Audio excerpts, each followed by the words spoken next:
সম্প্রতি আমি জানতে পেরেছি বাংলাদেশের দুই একটা মসজিদের খতিব ইরানের জনগণকে শিয়া বলে, কাফির বলে অপমান করেছেন।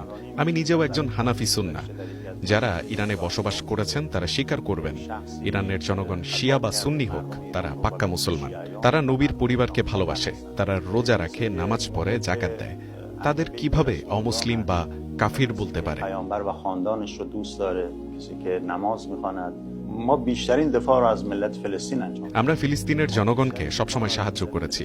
আমার প্রশ্ন, ফিলিস্তিনের জনগণ কি শিয়া? آیا ملت فلسطین شیعه هستن؟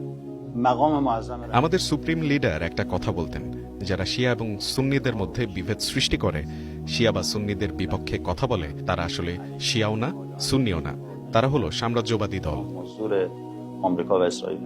من خطاب به این برادر مسلمانی که شاید به دلیل ناآگاهی কুরআনেও বলা আছে, মুসলমানরা মুসলমানদের মধ্যে সদয় হবে, বিরোধী শক্তির বিরুদ্ধে জানাবে। از این دسته‌بندی‌های مذهبی به نفع এভাবে মুসলমানদের মধ্যে বিভক্তি ভালো না, আমরা ঐক্য চাই।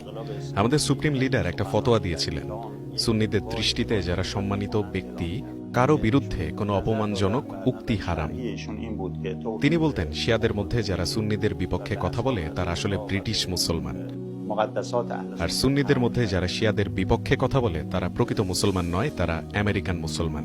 و اگر سنی بر علیه شیعیان صحبت میکنه اون سنی آمریکاییه. আসলে ধর্মের চেয়ে সবচেয়ে বড় কথা হলো আমরা সবাই মানুষ।